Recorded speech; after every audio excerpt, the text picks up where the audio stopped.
So good morning, Des. You've picked a fantastic setting for your venture out here.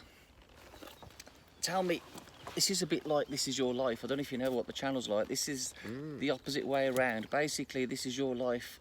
We talk about your life and I give you a red book.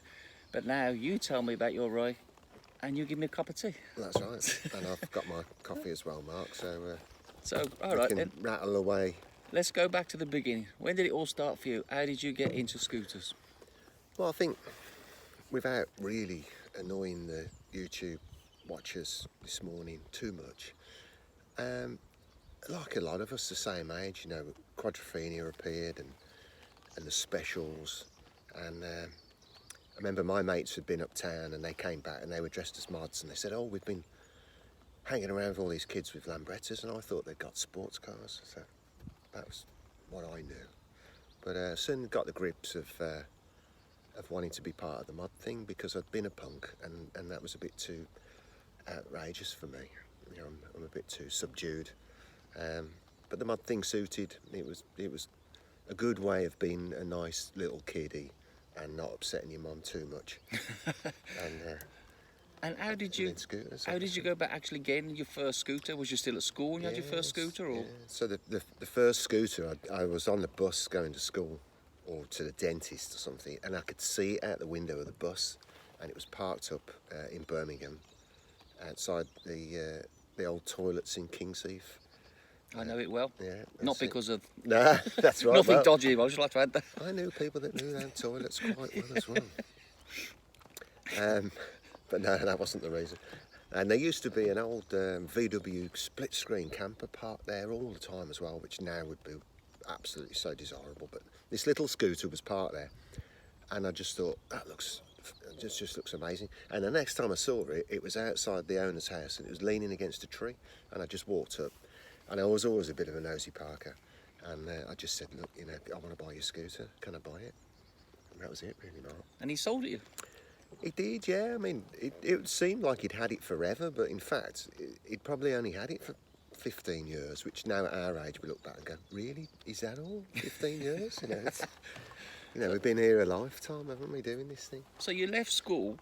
How did you get into working at a scooter shop or owning it? How did that come about? Well, again, listeners, trying to be a good boy, but often not.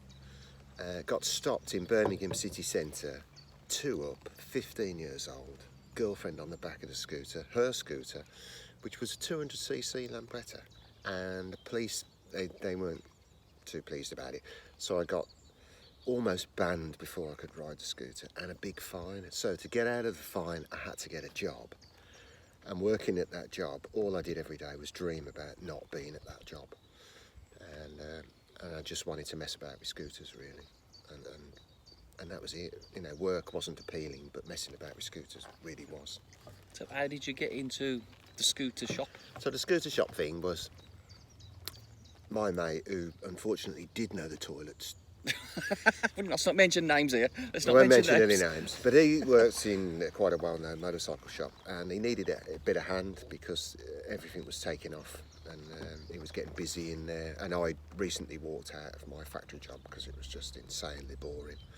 And so he invited me along. So I worked in the motorbike shop, and really just broke everything that I touched for a few years. So how did Grand Sport come about? Grand Sport is a scooter shop. Where is it in Birmingham? Yeah, that's right. Yeah, well, Grand Sport would possibly mean not a lot to people now, but Grand Sport 20 years ago was massive. A massive major player in the scooter world. Really, we were building some fantastic mod scooters and exporting to Japan and hanging around with some quite interesting, cool people. I was helping to run a club in Birmingham, and you know, we were less than 30, and it was, you know, we looked all right. We looked like cool kids, really. And that Grand Sport scene, I mean, anybody in Birmingham or the West Midlands, to be fair, who had a scooter at that time would have bought something off Grand Sport, whether it was a wing mirror or a locking nut. Everybody knew Grand Sport. Yeah, well, if you can imagine, there wasn't a YouTube and there wasn't an internet, and exactly. You know, all there was literally word of mouth and scooter clubs and magazines. So we were probably the only scooter shop from Stoke-on-Trent down to Weston-super-Mare. There just wasn't anybody around. So the fact that even we were there, we were going to do all right, you know. And you started that scene, as you said, you left school and you was already a mod. How far into it, I mean, the scooter scene changed in the early 80s, didn't it? It's like went to scooter boys and the fashion, the culture of the modded up scooters changed to cut downs. Did you change with that? No, and I didn't, and I was really out of date for quite some time, you know, and I didn't do the scooter boy thing. I never did. I didn't get it. So when it all world spun round to the mid-1990s and Oasis came along and Ocean Colosseum and Paul Weller came back with Wildwood, I was in the driving seat because I had never changed, so I was still Doing what you do? Still doing what, because I'm just dull, really. Do you know what I mean? I didn't want to be anything but building really nice mod scooters and messing about with mod scooters. So I went from being an idiot to like king of the hill. To be fair, I never got that scene either. I came out of it when the scooter boy scene came along and the jam had split up. I saw that as the time for me to come out of it. I'd been in it 5 years by then, and I thought that it was going in a direction I didn't want to go.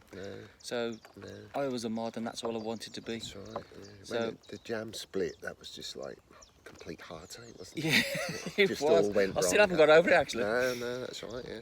You mentioned there Ocean Colosseum. Obviously, if people don't know out there, Ocean Colosseum are a Birmingham band. That's right. Yeah.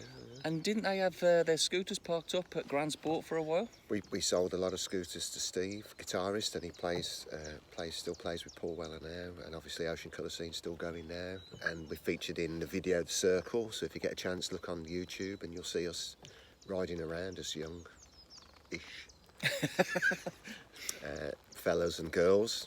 You know, great time. No. And you still see Steve Craddock? I And don't, no, not really, no. I moved to the countryside for a quieter life. Birmingham City didn't suit me anymore, and I got semi-retired probably. I work hard every day, but this is retirement. so touching back, you'd gone up to the 90s when Oasis came, brought everything back, and it was happy days again. You sort of took a sidestep then. You moved, you sold up and left the country? I did. I had a terrible back injury at the age of about 33, and really debilitating. And it really does make you think for these poor people who do suffer like that, because I did feel it. I ended up with an operation, graft on my spine, but for 3 or 4 years I really couldn't operate, and just sitting in a chair in pain, looking at a scooter shop and not being able to do anything, it's not very inspiring. So no, I just had enough. So you sold up and went to New Zealand, and really thought that would suit me. But what I realised was that I could never escape myself, which was partly what I was trying to run away from. And I had to face who I was, and with that came back embiggered, really. And not feeling the pain. The operation was a success, and the pain was going away by then. So, but how I was long also was an you away? old man by then. I was only really away for a year. If anybody knows me or knows of my story, a lot of people think that I was gone for 5 years, but I wasn't. But I did keep very quiet for a long time afterwards, until 5 years ago, really, when DiscoDez scooters really took off. And then you came back to the UK, and did you start this business up immediately, or was there a couple of years just away? I had a go at making doors and windows, which if anybody tries to make doors and windows, don't bother. or indeed buy any of the ones you built? Yeah, well, I don't think I ever finished one of them. It's got some broken bits sitting around somewhere. No, the destiny for me was, and everybody I spoke to, they went, just get back into, What you're good at. What you know. So you decided to come. Why here? Why is this purely because of a base so easy to where you live? So yeah, my house is not far, and when I was away, I said to people, I said, I've got to go home. I've got another woman, and they looked at me really strangely, and I said, it's Worcestershire. Absolutely. It's an amazing place, isn't it? Adore being in Worcestershire. Yeah, it's if you don't live here, you wouldn't get it. No. But you know, the visitors that come out, and everybody says to me, they go, "What a place! You know, what a beautiful country." I mean, I'm like yourself. I'm a city boy, and I'm probably the other side of that forest, the other side of there.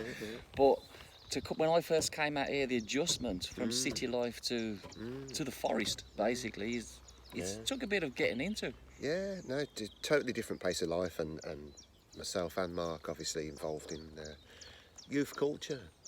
And still are. Yeah, well, that's right. But like without the internet, it kind of didn't work. You know, you had to be in a city, you had to be in where the people were, and it was difficult. And as you get older and you want to be part of it, to be full time going into Birmingham City and trying to keep a scene alive was just very difficult. But it's magical now because you can step in and out and be where you want to be, which is amazing. Fabulous. Well, I'm just going to finish my tea, so we'll end this here, and I'm going to just go inside and have a quick look at some of the scooters. You've got some amazing scooters inside. So we'll finish our tea. Bottoms up. See you in a moment.